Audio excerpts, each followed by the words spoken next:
What's happening YouTube? Welcome back to a brand new video. You may notice that we are moving in the Range Rover, and there's good reason for that. The reason that we're moving is because, well, today's MOT day. I am on my way to the garage now to take this car for its MOT.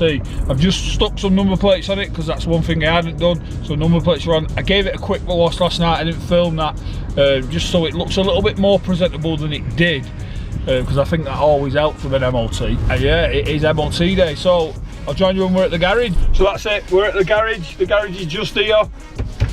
Good luck Range Rover, fingers crossed. Let me know, pause the video down below. Do you think this passes or fails? I can't, without sounding big-headed, I don't know too much what it can kind of fail on, because it feels really nice to drive. It's got two tyres on the front, brakes, back brake. Who knows what could happen? The car is in the hand of the car gods. Fingers crossed. Comment down below now what you think, pass or fail. So I'm back home, and well, it failed. It failed its MOT. But it's not all bad. What it failed on was a broken coil spring on the near side. That's here in the UK, passenger side. And that's what it's failed on, broken or fractured coil spring. Apparently the MOT guy said it's actually quite badly broken. It doesn't knock or bang or drive any different, and the car doesn't sit unevenly to look at, but if it's failed, it's failed. So I went straight from the garage, straight to the car parts shop, GSF car parts, bought ourselves a coil spring, and that's what the rest of this video is going to be. We're going to get this coil spring changed because we get 10 days for a retest. So we're going to get it done today, get back on the phone to the garage and see when they can fit me back in.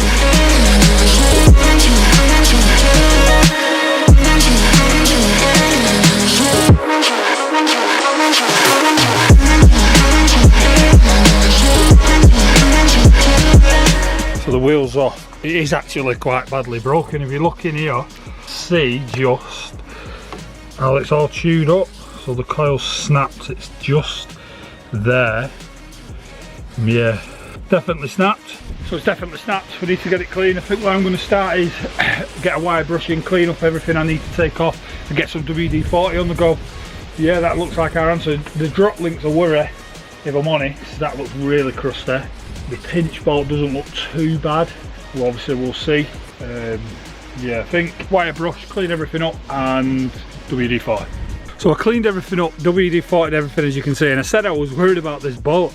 I thought, you know what, I cleaned it up, I got the impact gun on it, and I thought, let's see if the impact gun can just bang it off, and look at that, boom, straight off. Not sponsored, but cheers Draper, thanks very much. Right, so next, see if we can get this pinch bolt off. It's a 15 one side and an 18 to the other. I'm going straight in with an impact gun. Come on Draper, come on, come on.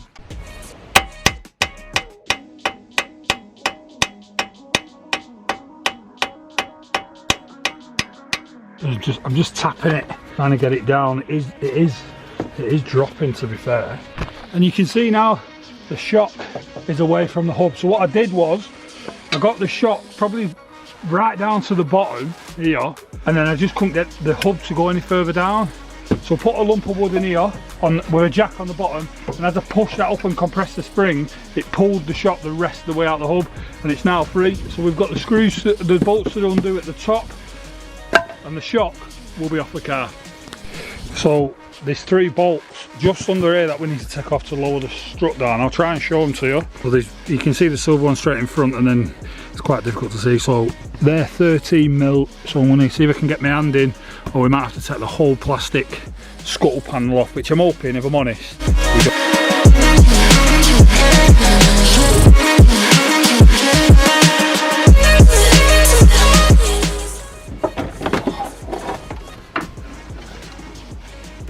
There is one shock. So now it's off the car, we can have a proper look. You can see there where the snap spring is, just there. Yeah, so if I count the rings, is from there is 1, 2, 3, 4, 5, and then half. On our new one, which is here, there's 1, 2, 3, 4, 5, 6. So we've lost a full ring, really. It is actually quite bad. I'm going to get some spring compressors on this, and then we'll try and get this off. So I've mounted my spring compressors now.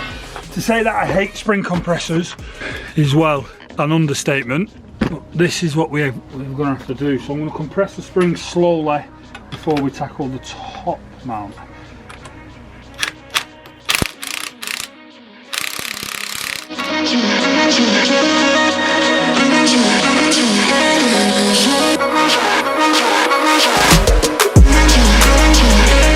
So I really took my time on this and did it off camera because, like I said before, I don't like messing with spring compressors and stuff. 18mm bolt at the top, which I buzzed off with a gun. This should now come free, he says. That's our top mount, all good. And then the spring, there we go. And that is our shock. So I think what I'm gonna do is just clean all this area up so when we put the new spring on, it's nice and seated properly.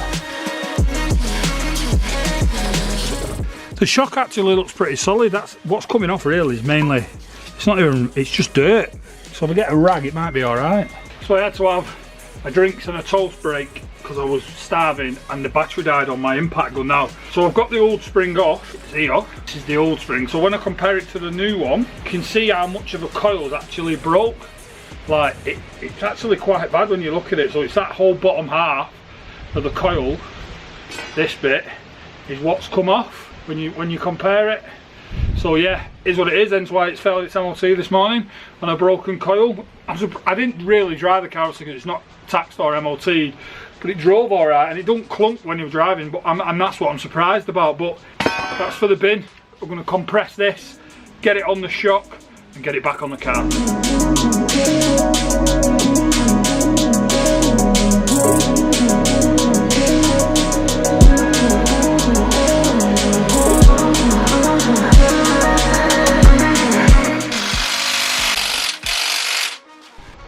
Oh my god, this has been difficult. It took me ages to compress the spring to get the new one on because of how much I had to compress it. I didn't want to film much of that because it was just hard, I was concentrating. So we've done that, the top mount's on. It's in place, obviously. I need to now get the shocker into the hub, which is our next job. We'll probably use our piece of wood again to jack it up, push that up and then lower it in, yeah. Come on, let's get this car back together.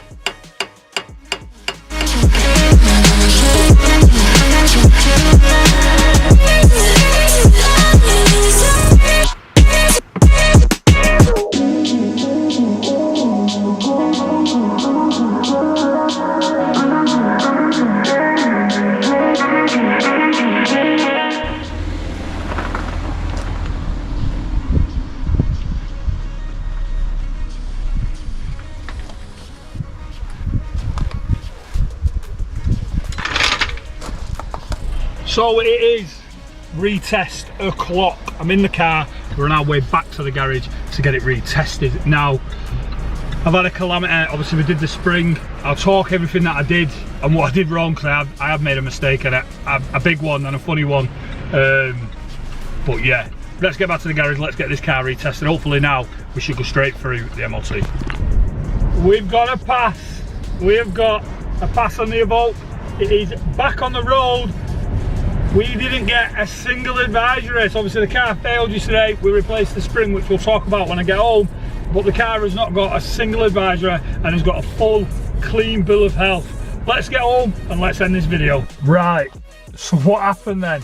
This is a learning curve for me massively.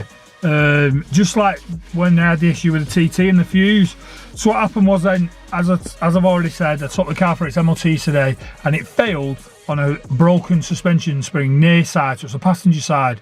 I went from the garage and I got myself a spring. I come home and I set about fitting that spring. Getting the strut off was relatively easy. A large amount of WD-40, etc. and I got the strut off the car. Once the strut was off the car, I then used spring compressors and, well, that's where it kind of all started to go wrong. I couldn't compress the new spring small enough to get it on to onto the shocker. I struggled and struggled and struggled and fought with these spring compressors. And if you use if you use this type of spring compressor, you need to do exactly what I'm doing with mine. And mine are going straight in the bin after I film this segment of the video. The next thing then, once I compressed it, and I fought with this spring for the best part of 2.5 hours to 3 hours trying to get it small enough. Got the strut top, got the top mount on, and I then built the car back up, yeah? This morning, I woke up, I'd already spoke to the garage. They said, bring the car back tomorrow once you've done your spring. Jumped up this morning and I set off there, and straight away, as soon as I turned the steering wheel, I knew there was something wrong. I heard like a ding ding, and then I turned it the other way, ding ding. The spring was moving around on the shocker.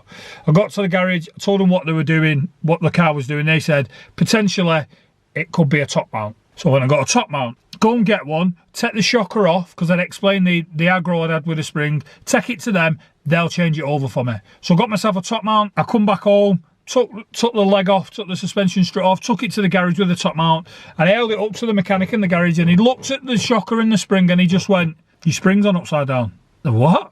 Your spring's upside down. That's your problem. I said, are you fucking taking the piss? They said, no, look, your spring's upside down. We'll show you. So then we went to the corner of the garage. He then used their proper spring compressor, or he let me do it, to be fair.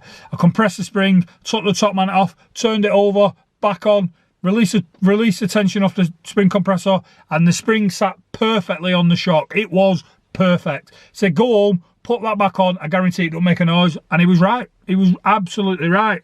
Then took the car back to the garage, left it with him for a couple of hours. They got it in for its MOT, and it's passed. We have passed our MOT. We do not have a single advisory on this car, which is good to know. We've got a couple of jobs left to do. It still needs a good clean outside, getting polished. I'm going to use the car for a week or two maybe. Just make sure there's no niggles with it before we put it up for sale. If you're enjoying this series where I'm buying these cars and moving them on, then make sure you check out my previous ones, which is the Project Alfa Romeo, the cheapest Alfa Romeo Giulietta in the country. I've done Project TT, and this is the third one. This is the Range Rover Evoque. If you also want to check out my other build, I've got my absolute baby, which is just sat there, which is a Mark II Focus ST. And I am taking that car to Ford Fair in August, and it's going out on track for 2 track sessions. So, if you remember, like, comment, I definitely want to subscribe on this one again. Make sure you hit that button. Thanks very much for watching, and I will see you on the next one.